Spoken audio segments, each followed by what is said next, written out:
Hey guys. So we are going to be looking through, excuse me, the questions that you guys answered from section 3, chapter 2 on Friday. Today is Monday. And you'll notice that I've posted a key to the questions in your OneNote content library. I didn't distribute these to your individual notebooks, but they are here for you if you want to follow along while I'm walking you guys through these answers.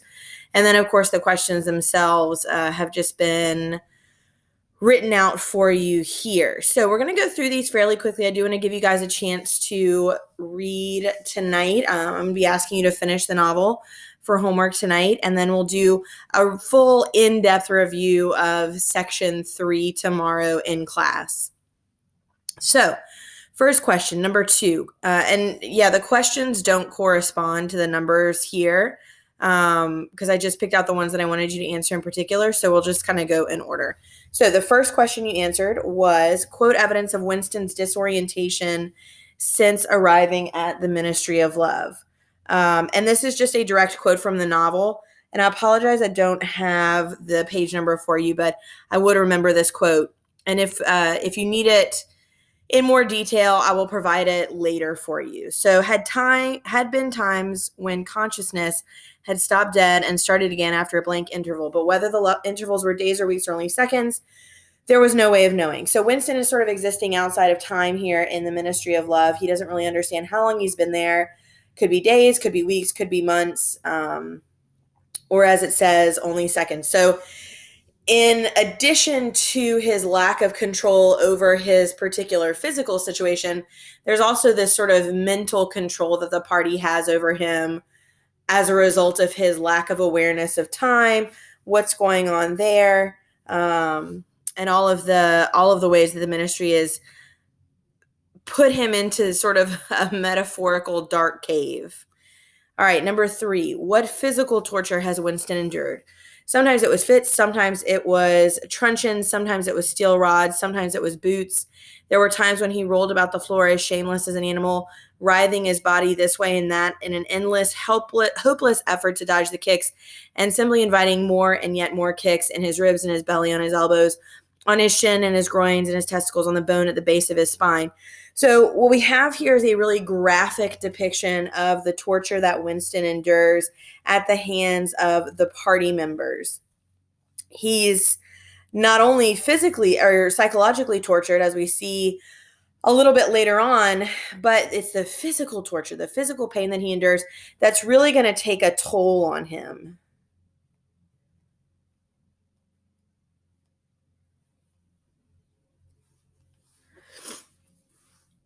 Number 5, what psychological torture does the party inflict on Winston? There were sessions of merciless questioning, verbal traps, twists that made him lie or contradict himself.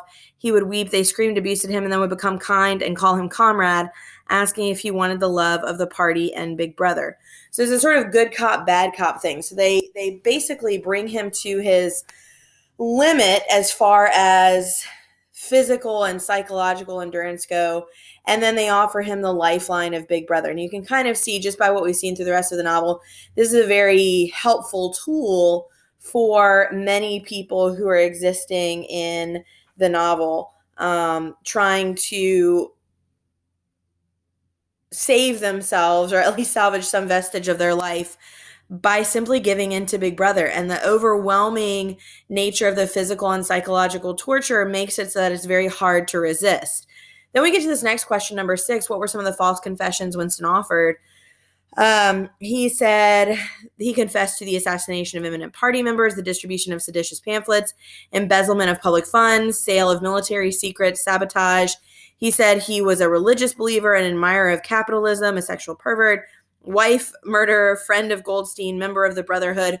All of these are things that Winston is willing to agree to or admit to, even though they're obviously false, in order just to stop the torture.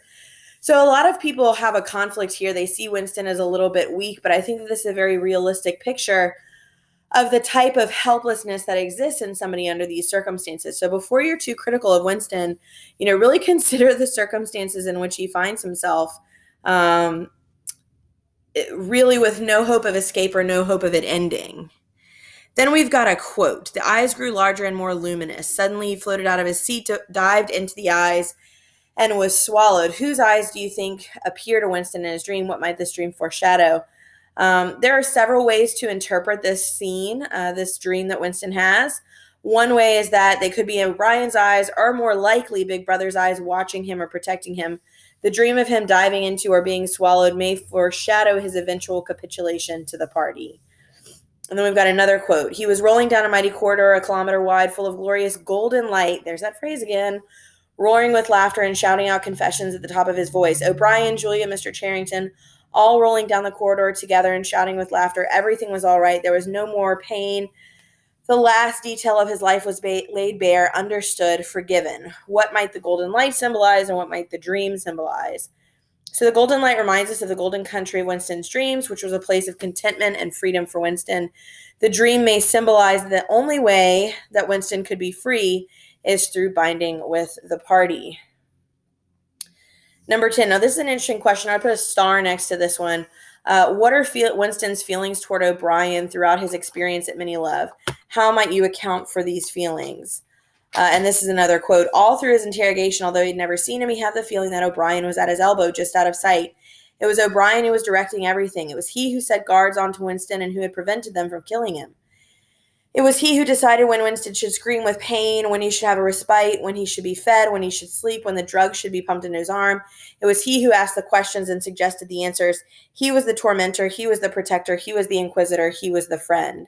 Winston always had a connection with O'Brien, a presumed understanding, and he's still relying on that connection to survive Mini Love. So even though Winston recognizes that O'Brien has betrayed him, he still bears some kind of odd faith in him. And that is something that is strange about Winston's character, this sort of, in spite of his natural fatalism that we've seen throughout the novel, the fact that he does still have this hope in O'Brien to save him in Mini Love.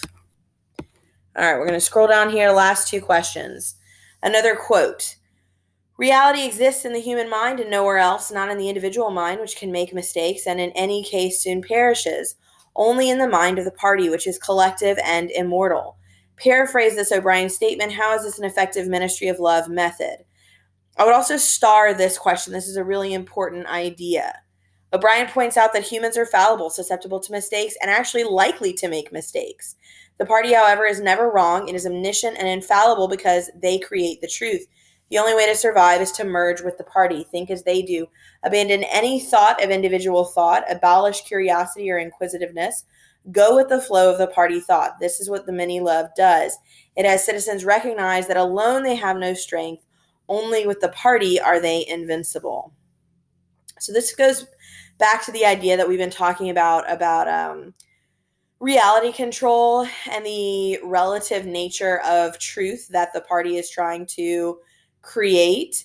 The party's control of reality and their control of perspective is really what gives them power. And it's this process that we're witnessing with Winston in the ministry that gives us insight into how that's possible.